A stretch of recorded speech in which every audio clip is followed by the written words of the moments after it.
Hello दोस्तों, हमारे YouTube channel पे आप लोगों का स्वागत है।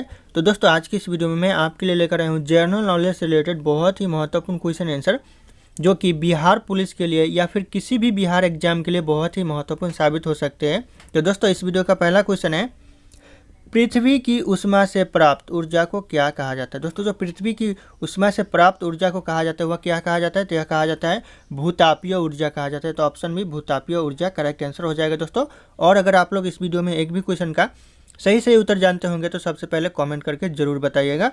दोस्तों, अगला क्वेश्चन आ रहा है, किस देश में जल विद्युत ही विद्युत ऊर्जा का एकमात्र स्रोत है। ऐसा कौन सा देश है जहां पर जल विद्युत ही विद्युत ऊर्जा का एकमात्र स्रोत है। दोस्तों, तो हो जाएगा स्विट्जरलैंड में सिर्फ जल विद्युत ही विद्युत ऊर्जा का एकमात्र स्रोत है। तो ऑप्शन है स्विट्जरलैंड करेक्ट आंसर हो जाएगा दोस्तों। अगला क्वेश्चन है, विश्व में पवन ऊर्जा का सबसे बड़ा उत्पादक देश कौन सा है। पूरे विश्व में दोस्तों पवन ऊर्जा का सबसे ज़्यादा उत्पादन कौन सा देश करता है, तो हो जाएगा चीन करता है। तो ऑप्शन डी चीन करेक्ट आंसर हो जाएगा दोस्तों, याद रखिएगा चीन हो जाएगा। अगला क्वेश्चन है दोस्तों, वर्तमान समय में सूती वस्त्र के उत्पादन में विश्व में प्रथम स्थान किस देश का है। प्रथम स्थान दोस्तों वर्तमान में सूती वस्त्र उत्पादन में कौन सा देश का है, तो हो जाएगा चीन का प्रथम स्थान है। तो ऑप्शन बी चीन करेक्ट आंसर हो जाएगा। अगला क्वेश्चन है दोस्तों, कौन सी झील स्वेज नहर जल मार्ग के मार्ग में नहीं आती। कौन सा झील है दोस्तों जो स्वेज नहर जल मार्ग में नहीं आती, मार्ग के अंदर नहीं आती है। तो ये हो जाएगा ऑप्शन है गाटून झील, जो कि स्वेज नहर जल मार्ग के मार्ग में नहीं आती है। तो ऑप्शन ए करेक्ट आंसर हो जाएगा और एग्जाम के लिए इंपॉर्टेंट भी हो सकता है ये। अगला क्वेश्चन है, द ग्रेट ओशन ट्रेड मार्ग किस महासागर से होकर गुजरती है। दोस्तों, जो द ग्रेट ओशन ट्रेड मार्ग है वह कौन से महासागर से होकर गुजरती है, तो हो जाएगा ऑप्शन सी उत्तरी अटलांटिका महासागर से होकर गुजरती है, उत्तरी अटलांटिक महासागर। याद रखिएगा आप लोग, ऑप्शन सी करेक्ट आंसर हो जाएगा।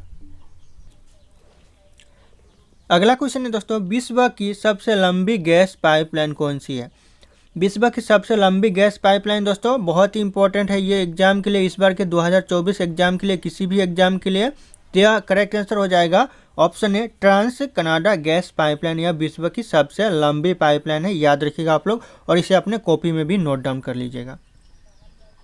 अगला क्वेश्चन है, फ्रेंडशिप हाईवे चीन को निम्नलिखित में से किसके साथ जोड़ता है, यानी किस देश के साथ जोड़ता है दोस्तों फ्रेंडशिप हाईवे चीन को, तो हो जाएगा नेपाल देश को जोड़ता है। इंपॉर्टेंट है, याद रखिएगा ऑप्शन सी नेपाल देश को फ्रेंडशिप हाईवे चीन को नेपाल देश से जोड़ता है। तो ऑप्शन सी इंपॉर्टेंट हो सकता है, याद रखिएगा आप लोग।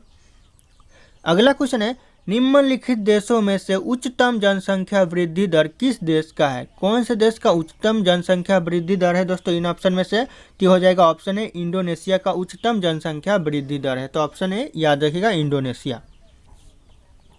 अगला क्वेश्चन है, एशियाई देशों में सबसे कम जनसंख्या वृद्धि दर वाला देश कौन सा है। सबसे कम जनसंख्या वृद्धि दर वाला देश एशियाई देशों में, तो हो जाएगा सिंगापुर सबसे कम जनसंख्या वृद्धि दर वाला देश है। तो option B Singapore correct answer हो जाएगा।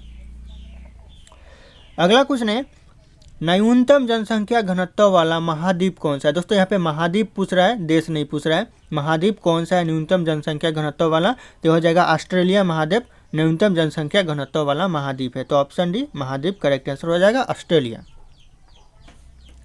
अगला क्वेश्चन है, विश्व में 10 करोड़ से अधिक आबादी वाले देश की संख्या कितनी है। दोस्तों, पूरे विश्व में ऐसे कितने देश है जहाँ पे 10 करोड़ से ज़्यादा लोग रहते हैं, तो हो जाएगा ऑप्शन सी 14 ऐसे देश है जहाँ पे 10 करोड़ से ज़्यादा लोग रहते हैं। तो ऑप्शन सी इंपॉर्टेंट हो सकता है एग्जाम के लिए, 2024 किसी भी एग्जाम के लिए आप लोग पूछे तो इंपॉर्टेंट हो सकता है। अगला क्वेश्चन दोस्तों, एनु जनजाति कहाँ पाई जाती है। दोस्तों, जो एनु जनजाति पाई जाती है यह पाई जाती है जापान में, याद रखिएगा Japan, option B Japan correct answer हो जाएगा। अगला क्वेश्चन है, किस जनजाति के लोग सर्वभक्षी की श्रेणी में आते हैं। दोस्तों, ऐसा कौन सा जाति है जो सर्वभक्षी की श्रेणी में आते हैं दोस्तों, तो हो जाएगा बुशमैन जनजाति सर्वभक्षी श्रेणी में आते हैं। तो option C Bushman correct answer हो जाएगा। अगला क्वेश्चन दोस्तों, किस जनजाति के लोग दूध को ताज़ा न पीकर खट्टा करके पीते हैं। ऐसा कौन सा जनजाति है दोस्तों जो दूध को ताज़ा पीने के बजाय उसे खट्टा करके पीते हैं दोस्तों, तो हो जाएगा खीरगिज जनजाति, जो कि दूध को ताज़ा पीने के बजाय खट्टा करके पीते हैं। तो ऑप्शन डी याद रखिएगा इंपॉर्टेंट हो सकता है एग्जाम के लिए। अगला क्वेश्चन है, कौन सा देश पहले श्याम के नाम से जाना जाता था। दोस्तों ऐसा कौन सा देश है जो पहले श्याम के नाम से जाना जाता था, तो हो जाएगा ऑप्शन है थाईलैंड। पहले श्याम के नाम से जाना जाता था, तो ऑप्शन है थाईलैंड करेक्ट आंसर हो जाएगा। अगला क्वेश्चन दोस्तों, यूरोप के किस देश को लघु यूरोप कहा जाता है। लघु यूरोप किस देश को कहा जाता है, तो हो जाएगा फ्रांस को लघु यूरोप कहा जाता है, तो ऑप्शन है करेक्ट आंसर हो जाएगा फ्रांस। अगला क्वेश्चन दोस्तों, किस देश को वनों का देश कहा जाता है। कौन से देश को दोस्तों वनों का देश कहा जाता है, तो हो जाएगा कांगो को वनों का देश कहा जाता है, तो option D Congo correct answer हो जाएगा दोस्तों। अगला क्वेश्चन है, निम्नलिखित देशों में से किसे झीलों की वाटिका कहा जाता है। दोस्तों इन ऑप्शन में से किस देश को झीलों की वाटिका कहा जाता है, तो हो जाएगा फिनलैंड को। फिनलैंड को झीलों की वाटिका कहा जाता है। इंपॉर्टेंट क्वेश्चन है 2024 किसी भी एग्जाम के लिए दोस्तों इंपॉर्टेंट हो सकता है, याद रखिएगा आप लोग। अगला क्वेश्चन आ रहा है, निम्नलिखित में से किस देश को अग्निद्वीप के नाम से जाना जाता है। अग्निद्वीप के नाम से कौन से देश को जाना जाता है दोस्तों, इन ऑप्शन में से ये हो जाएगा आइसलैंड को अग्निद्वीप के नाम से जाना जाता है, तो option B Iceland correct answer हो जाएगा दोस्तों। अगला क्वेश्चन है, 10 लाख हाथियों की भूमि के नाम से किस देश को जाना जाता है। 10 लाख हाथियों की भूमि के नाम से जाना जाता है, वह कौन से देश को जाना जाता है, तो हो जाएगा लाओस देश को जाना जाता है 10 लाख हाथियों की भूमि के नाम से, तो ऑप्शन है लाओस देश करेक्ट आंसर हो जाएगा। इंपॉर्टेंट हो सकता है एग्जाम के लिए।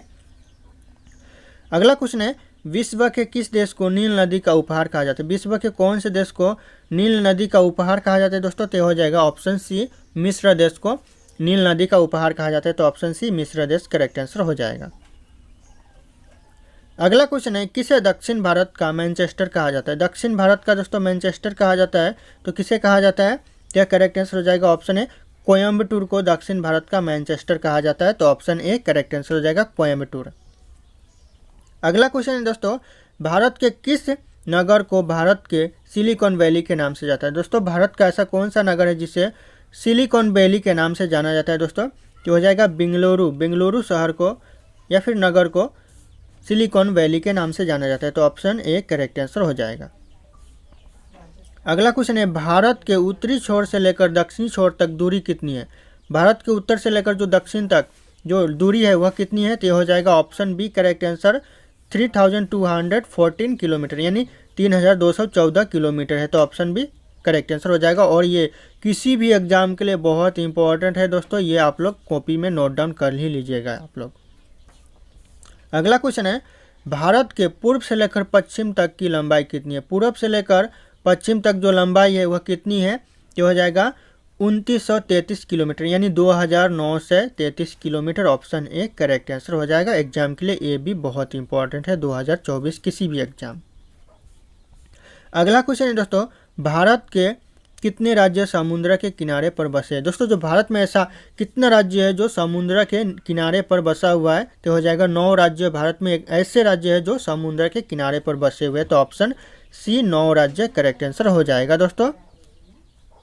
अगला क्वेश्चन है, इंदिरा पॉइंट का दूसरा नाम क्या है। दोस्तों इंदिरा पॉइंट का अन्य नाम है वह क्या है दोस्तों, तो हो जाएगा ऑप्शन डी इनमें से सभी। या इंदिरा पॉइंट का पार्सन पॉइंट भी इंदिरा पॉइंट का दूसरा नाम है, लाही चिंग पॉइंट भी इंदिरा पॉइंट का दूसरा नाम है, और पिगमेलियन पॉइंट भी ये भी इंदिरा पॉइंट का दूसरा नाम है, तो ऑप्शन ए बी सी तीनों के तीनों सही हो जाएंगे, इसलिए ऑप्शन डी इनमें से सभी ऑप्शन मैंने टिक कर दिया है।